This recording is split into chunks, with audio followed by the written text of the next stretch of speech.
Olá, começa agora o programa Pauta Aberta. Sejam todos muito bem-vindos. Você fica bem informado na próxima meia hora. Um estudo publicado em uma das revistas científicas mais importantes do mundo, a The Lancet, apontou que a vacina contra a Covid-19, produzida pela Universidade de Oxford, na Inglaterra, em parceria com a farmacêutica sueca AstraZeneca, mostrou segurança e induziu forte resposta imune em idosos durante a fase 2 de testes. Resultados preliminares haviam sido divulgados no fim de outubro. A publicação na revista significa que eles foram validados por outros cientistas. O imunizante foi testado em 560 participantes, quase metade deles com mais de 70 anos. Segundo pesquisadores, reações adversas como dor de cabeça, muscular e febre foram mais comuns em adultos com menos de 55 anos. Ou seja, a vacina de Oxford parece ser melhor tolerada em pessoas com mais de 56 anos. Sobre a resposta imune, o estudo observou que ela foi semelhante em todas as faixas etárias após a segunda dose. E a farmacêutica americana Pfizer e a alemã BioNTech fecharam um acordo com mais de 30 países para a distribuição da vacina em desenvolvimento. Porém, a previsão é de encontrar alguns desafios, como a obtenção do produto e a questão logística de armazenamento e transporte, que requer temperaturas de menos 70 graus Celsius para se manter estável. As empresas reforçaram que estão trabalhando para escalar a produção na expectativa de chegar a 50 milhões de doses até o fim do ano e mais de 1 bilhão em 2021. Inicialmente, a vacina deve ser oferecida para grupos de risco, como profissionais de saúde e idosos. Ainda falando de vacina, o governo do estado de São Paulo recebeu as 120 mil primeiras doses da Coronavac. O material foi importado da China e desenvolvido pelo laboratório chinês Sinovac, em parceria com o Instituto Butantan. A Coronavac é uma das 4 candidatas que estão sendo testadas no Brasil. O governo de São Paulo firmou acordo com a compra de 46 milhões de doses e a transferência de tecnologia para o Instituto Butantan. E a Agência Nacional de Vigilância Sanitária informou que vai agilizar a análise dos documentos para o registro das vacinas contra a Covid-19. A nova norma permite que as empresas enviem os dados técnicos sobre os testes das vacinas de forma contínua. Assim, não será necessário apresentar todos os documentos de uma vez só à Anvisa, como ocorre hoje. Para que a gente já possa fazer a análise e já colocar as nossas considerações, nossas dúvidas, e a gente acredita que se a gente conseguir avaliar uma grande quantidade de documentos antes do pedido formal de registro, o tempo para análise do pedido de registro vai ser menor. A mudança só vale para vacinas contra a Covid-19 em fase avançada de testes. Hoje, no Brasil, 4 atendem a este critério. A Coronavac e a vacina de Oxford, que já começaram a enviar partes da documentação exigida, segundo a Anvisa, e as vacinas da Pfizer e da Janssen. Não dá para a gente flexibilizar para todo mundo. Para a gente ter uma resposta mais rápida, a gente decidiu, então, focar em vacinas para a Covid-19. Quanto mais pacotes mandarem antes, mais rápido a gente consegue concluir a análise. A Anvisa também reforça que a medida não interfere na segurança do processo de aprovação das vacinas. A gente não está abrindo mão de nenhum critério técnico e nada do rigor científico que é necessário para aprovar uma vacina aqui no Brasil. O que a gente fez foi otimizar a forma com que isso é pleiteado para a Anvisa. E para tentar garantir o quanto antes uma vacina segura para a população, o Ministério da Saúde se reúne essa semana com laboratórios de outras vacinas, como a Sputnik V da Rússia e a Covaxin da Índia.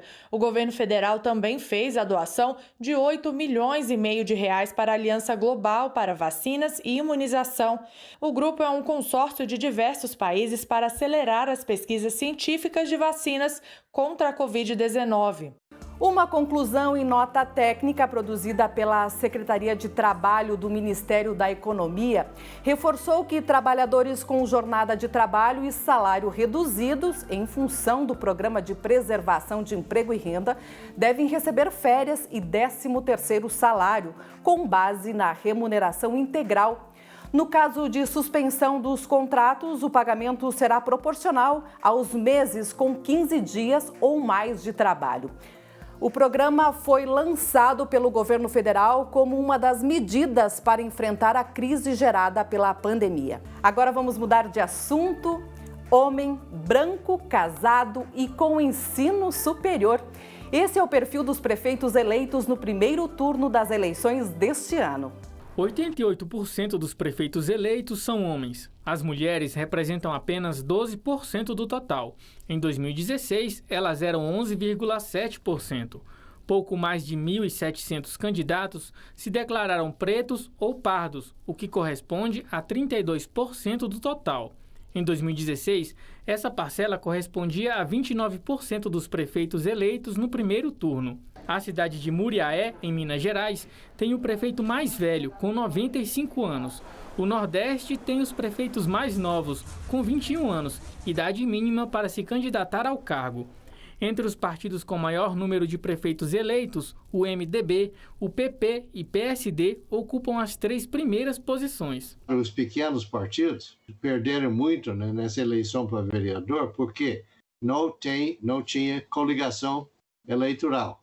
Então, esses pequenos partidos sempre elegiam alguém juntando uma coligação com partidos maiores. Em relação aos vereadores, 84% são homens, 16% mulheres.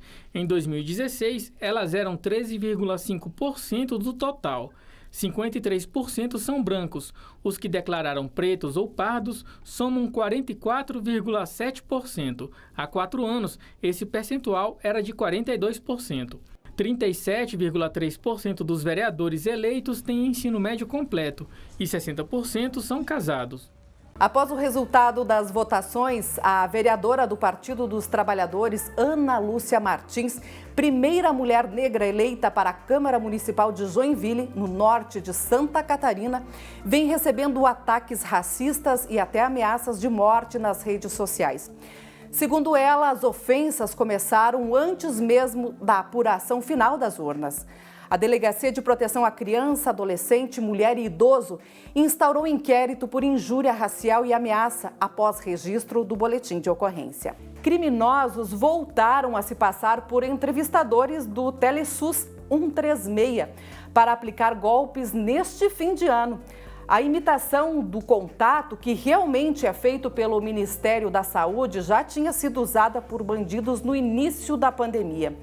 Depois de alertas emitidos pela pasta pública e divulgados pela imprensa, foi deixada de lado por um tempo.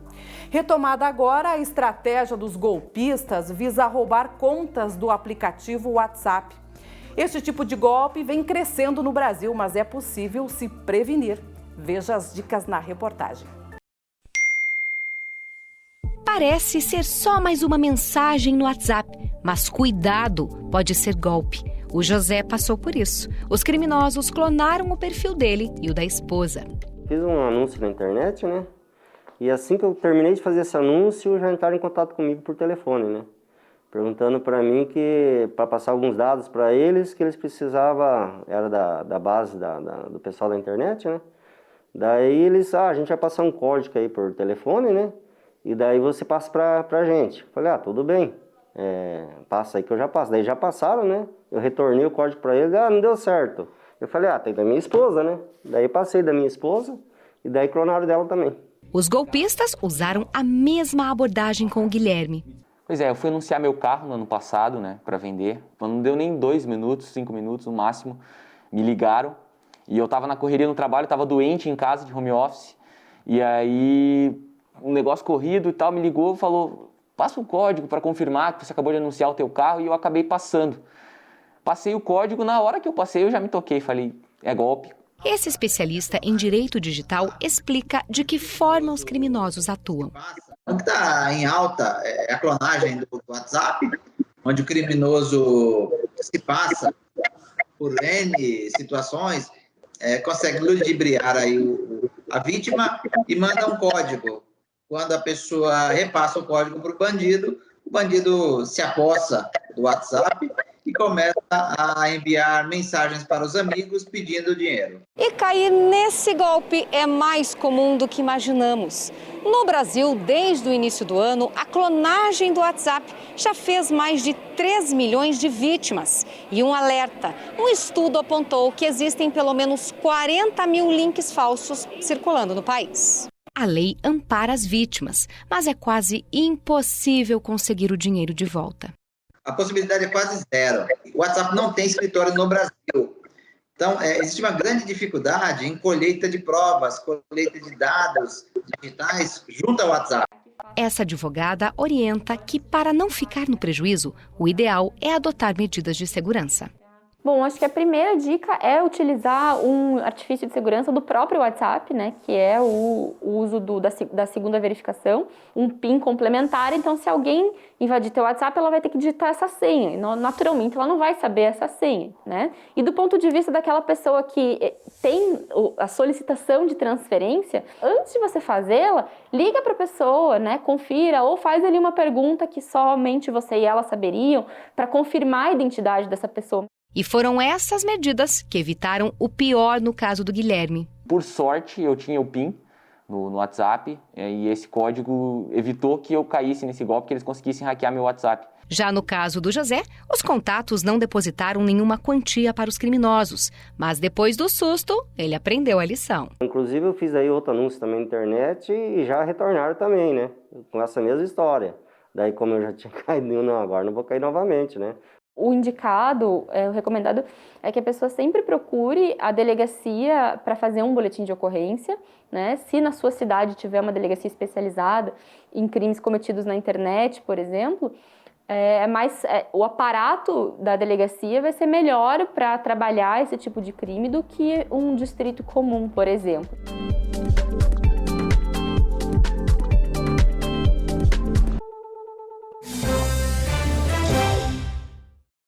Depois do intervalo, acidente vascular cerebral é uma doença grave que pode deixar muitas sequelas. Para os idosos, os riscos são ainda maiores. Você vai ver quais são os cuidados com quem já enfrentou o problema e conhecer um aplicativo que lembra o paciente de tomar a medicação. E ainda, você vai conhecer um pomar com mais de 30 mil metros quadrados no meio da cidade e totalmente aberto ao público. Ele está localizado aqui no Paraná. É em instantes.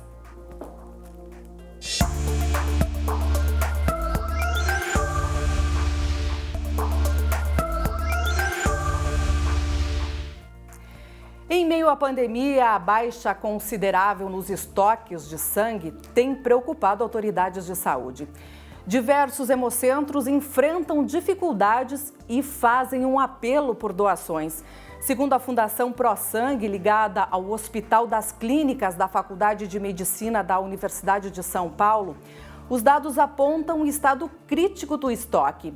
Se encontra estável somente a reserva para o tipo sanguíneo AB positivo. Quem tiver interesse em realizar a doação deve comparecer ao hemocentro mais próximo de sua residência. Ainda falando em saúde, o acidente vascular cerebral é uma doença grave que pode deixar muitas sequelas. Para os idosos, os riscos são ainda maiores. Confira na reportagem quais são os cuidados de quem passou por isso. O acidente vascular cerebral é a doença que mais causa incapacidade no mundo. Cerca de 50% dos pacientes ficam dependentes de outras pessoas por causa das sequelas. Foi o que aconteceu com a dona Claudete, de 79 anos, que teve 2 AVCs. Com a visão e a memória afetadas, a rotina da família mudou. A primeira mudança foi colocarmos nas janelas todas redes de proteção para que ela possa ir até a janela e olhar o que está acontecendo lá fora. Nos banheiros nós colocamos barras de proteção para que ela possa ir sozinha ao banheiro, tomar o seu banho sozinha, né? Ela passeia pela casa diversas vezes para aprender onde é o quarto, onde é o banheiro, porque ela se esqueceu disso, né? Contratamos um serviço de aplicativo que se chama Piltox. Ele nos ajuda em saber toda a medicação que ela tem que tomar durante todo o dia, porque são 13 comprimidos que ela toma ao longo do dia. isso nos ajuda muito. Então, toda hora a gente está monitorando isso para ter certeza que a medicação foi tomada adequadamente. A Ana, que é neta da dona Claudete, quis compartilhar essas dicas para ajudar outras pessoas na mesma situação. A postagem viralizou nas redes sociais. A gente recebeu de volta, enfim, uma infinidade de dicas, de profissionais, de ideias, desde sites, por exemplo, com recursos para poder incentivar a questão da memória. E eu achei muito bacana assim, o carinho das pessoas, fiquei bem surpresa. Em muitos casos, uma boa reabilitação pode ajudar o paciente a exercer novamente algumas atividades do dia a dia. E esses cuidados têm feito a diferença na vida da dona Claudete. Esses cuidados todos fizeram com que ela se sentisse mais tranquila e aí ela pergunta, ela se lembra, ela conversa. É uma professora aposentada, né, professora de português, de francês, então assim, ver essa coisa da escrita, voltar a ver, né, esse impulso de querer lembrar é algo que, enfim, nos deixa muito felizes, né? Eles me ajudam o tempo inteiro. Eles ficam comigo, nunca deixaram eu dormir sozinha, sempre junto. Eu sou uma privilegiada. Você viu na reportagem que o aplicativo PillTalks ajuda o paciente a lembrar de tomar a medicação. E nós conversamos com o médico que criou a plataforma. Dr. Flávio Sabac explica como utilizar o serviço. A ideia surgiu quando um amigo, que é o meu co-idealizador desse aplicativo, ele teve um problema, ele viajou de férias com a família, levou a mãe, o pai, e a mãe dele passou mal lá na viagem, na praia, se sentiu mal e começou a ter sintomas que ela não deveria ter, e ela usava uma medicação. E eles foram daí investigar e descobriram que ela tinha esquecido de tomar a medicação. Então isso gerou uma série de transtornos. Quando eles voltaram, ele veio, sentou comigo e falou assim, puxa, seria legal se eu tivesse um jeito de saber quando que a minha mãe esquece o remédio para eu poder lembrar ela. Ó, mãe, você esqueceu. Então, e a gente começou a investigar, a gente não achou nada que pudesse ter essa ajuda. Então a gente pensou, vamos fazer um aplicativo que a pessoa possa controlar os seus remédios ou os seus suplementos, suas vitaminas, mas que ela possa cadastrar alguém que a gente chamou de anjo de plantão, que pode ser um filho, pode ser um amigo, pode ser um marido, pode ser o pai, pode ser qualquer pessoa. E esse anjo de plantão, ele recebe a notificação quando a pessoa esquece de tomar o remédio. O aplicativo, você faz o download, ele é totalmente gratuito, não tem nenhum custo, né? Faz o download, faz um cadastro rápido, e aí você cadastra os tratamentos que você tem que tomar. O remédio pode ser de uso contínuo, pode ser por tempo limitado.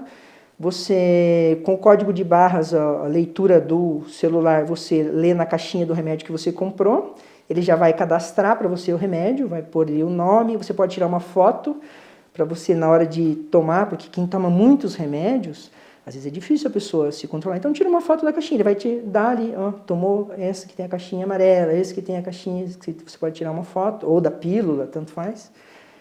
Você cadastra de quantas horas, qual que é a posologia, tem que tomar de 12 em 12, uma vez por dia, como foi. Quantos dias você tem que tomar, ou se é uso contínuo, que dia que você vai começar, nós vamos começar hoje, cadastro que vai começar hoje. E a dose, quantos você tem? Então eu tenho 30 comprimidos, porque ele vai avisar quando estiver acabando. Então você vai marcando o que está tomando, quando faltar 5 comprimidos, por exemplo, ele vai falar, ó, está na hora de você comprar mais. Porque você deixar de comprar também vai ter uma falha, né? Então ele avisa antes. Colher frutas no pé é tudo de bom, não é mesmo? Agora imagine um pomar com mais de 30 mil metros quadrados no meio da cidade e totalmente aberto ao público. Vamos conhecer?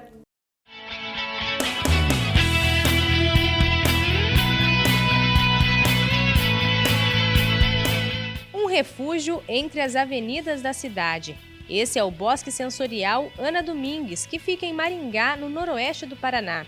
Em 2009, em meio a centenas de grevilhas, nasceu uma ideia para transformar a paisagem do local, que estava ficando degradado. Isso aqui foi plantado pela Companhia Melhoramento para poder essas árvores aqui virar madeira para eles. Não era alguma coisa para virar um bosque aqui. Isso aqui era um lugar que seria loteado no futuro. Então, conforme o tempo foi passando e fizeram do lado e foi deixado aqui, então o que fez? A população em si não deixou mais fazer nada aqui. Aí, com o passar do tempo, chegando aos 60 anos, que é a idade média dessas grevilhas, aí elas começaram a morrer natural, né? Faz parte da vida delas, já não tinha mais o que fazer. Começou a ficar muito degradada, aí um monte de gente ficou pensando em que fazer com essa área aqui. A ideia de plantar árvores nativas veio da esposa do Cláudio, que faleceu em 2019. Junto com outros voluntários, eles iniciaram o trabalho de plantio e hoje já são mais de 1.500 mudas plantadas. Os voluntários estão no bosque praticamente toda semana e, além do plantio, fazem a manutenção das espécies. Aqui tem peroba, tem cedro, tem canafístula, tem pau-marfim, né? Tem timburi, que tudo era madeira para fazer residência na época que eu era criança, isso há 50 anos atrás. E a lista não para por aí. Das espécies frutíferas tem jaca, manga, pitanga, goiaba, limão e muito mais. Esse casal descobriu no bosque um passeio perfeito para estar em sintonia com a natureza, bem pertinho de casa. Principalmente nessa época de calor, né? Que a gente mora em apartamento, então assim, chega mais ou menos assim do meio da tarde para o final, a gente vem aqui, passeia. Eu aproveito as duas coisas, né? Comendo fruta e refrescando, né? Passando a tarde com a família, é legal. Além do plantio das árvores, os voluntários investiram também no entorno do bosque. Na pista de caminhada tem amarelinha e outras atrações para as crianças. E assim, a missão de dar uma nova cara para o bosque está sendo concretizada. E mais do que isso, dia a dia, os voluntários estão construindo um verdadeiro presente para as futuras gerações. Nós estamos plantando árvores aqui que daqui a 30, 40 anos vão estar bem. A gente não está pensando na gente, está pensando neles e nos futuros seres que ainda nem nasceram, né?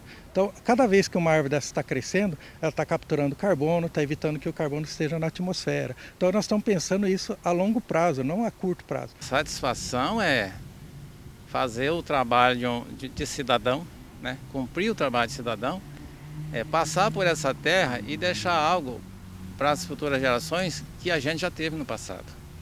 É um tributo à natureza. Então, eu estou fazendo esse trabalho, é um pagamento daquilo que eu já consegui da natureza.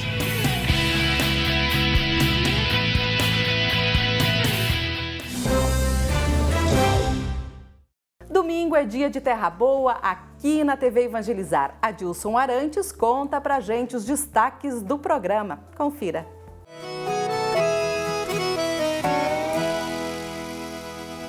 Olá, turma do Pauta Aberta, tudo bem? Passando por aqui para fazer um convite para vocês. Domingo agora tem Terra Boa, 6h30 da manhã.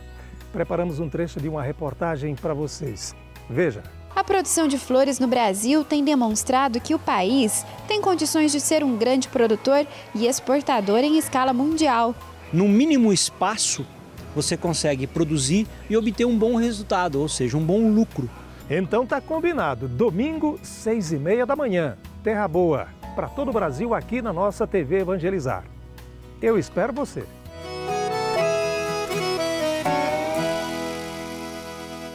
E o Pauta Aberta de hoje fica por aqui. Você pode rever todo o conteúdo da TV Evangelizar em nosso canal no YouTube. O endereço está aparecendo aí na sua tela.